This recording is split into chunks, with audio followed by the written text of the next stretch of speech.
చర్చిస్తున్నాం. MLA చేసింది సరైనది కాదు.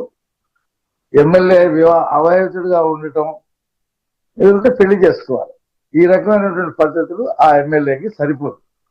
అయితే నేను ఇక్కడ ఏం చెప్తానంటే, అమ్మాయిని బలవంతంగా కారులో లాక్కుని వెళ్ళగలడా ఎమ్మెల్యే? ఆ కారుని ఎక్కడికో తీసుకెళ్తాను, కడప తీసుకెళ్తా అని చెప్పేసి మధ్యలోనే కారులోనే ఆ అమ్మాయితో సెక్సువల్ డీలింగ్ పెట్టుకోగలడా? ఆ అమ్మాయికి ఇష్టం లేకుండా ఆ అమ్మాయి కారు ఎక్కుద్దా? అసలు ఎమ్మెల్యే ఎవరు? ఆమెకి సంబంధం ఏంటి? ఈమె అప్పటికే భర్తతో గొడవపడి ఉండటం ఏంటి? ఆమెకు కొడుకుంటాం, ఇవన్నీ ఉన్నాయి కదా. ఇవన్నీ కూడా ఆ అమ్మాయి తెలిసి చేసినట్టుగానే కనిపిస్తుంది. 5 సార్లు అబార్షన్ ఏంటి సార్? ఎక్కడైనా జరిగితే సరే, ఒకసారి ఏదో బలవంతంగా చేశాడంటే నువ్వు ఇమీడియట్ గా కంప్లైంట్ చేయాలా?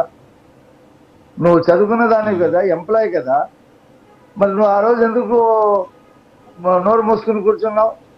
5 సార్లు అబార్షన్ జరిగింది, మా ఇంటికి వచ్చాడు, మా ఇంటికి వస్తుండేవాడు, నన్ను కొట్టేవాడు, బలవంతంగా ఎలాగా కొట్టి బలవంతంగా నీతో సెక్సువల్ ఎంజాయ్మెంట్ చేయగలడా? ఇవన్నీ కూడా చాలా ప్రశ్నలు ఉన్నాయి. ఆ అమ్మాయి వైపు కూడా ఒక మహిళగా ఆ అమ్మాయిని మనం సపోర్ట్ చేయవచ్చు, కానీ అమ్మాయి చెప్తున్నటువంటి మాటల్లో కూడా అసంబద్ధంగా ఉన్నాయి. నేను రాత్రి అనుకోకుండా చూశాను ఆ వీడియో, 11 గంటల ఆ ప్రాంతంలో ఫేస్బుక్ తిప్పేస్తా ఉంటే ఇది కనిపించింది. మీరు ఈ డిబేట్ పెడతారని నాకు తెలియదు, అప్పటికే మీ వాళ్ళు రేపు మార్నింగ్ డిబేట్కి రమ్మని చెప్పారు. నేను చూశాను కాబట్టి చెప్పగలను. ఆ అమ్మాయి చెప్పిన దాంట్లో చాలా వాస్తవాలు దాచి మాట్లాడింది. ఒక ఆరోపణ చేయటానికి సరిపడా మెటీరియల్ ని ఆ అమ్మాయి తయారు చేసుకుని వీడియో ముందుకి ముఖానికి గుడ్డ కట్టుకొని వీడియో ముందుకు వచ్చింది. ఇప్పుడు ఇందాక మీరు ఒక వీడియో చూపించారు 21 రోజుల క్రితం. అక్కడ బెదిరిస్తుంది ఆ పేపర్ అతన్ని. ఆ పేపర్లో ఏదైతే వార్త రాశాడు, జనసమర్థులు రాశాడో బెదిరిస్తుంది. నేను చెప్పానా, నువ్వు ఎందుకు రాశావు అని చెప్పి బెదిరిస్తా ఉంది. మరి అంత గట్స్ ఉన్నటువంటి అమ్మాయి అయితే మరి నాకు ఇవాళ అన్యాయం జరిగిందని నువ్వు ఎలా చెప్తావు? ఆ రోజు ఎందుకు చెప్పలేదు?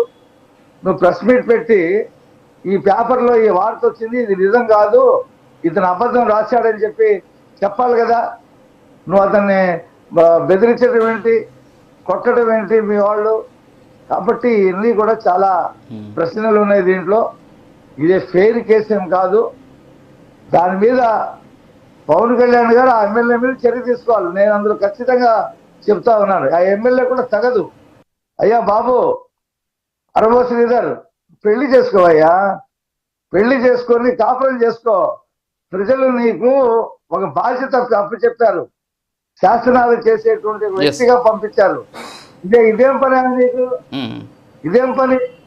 ఆ అమ్మాయి భర్తతో విడిపోయింది అంటే నీకు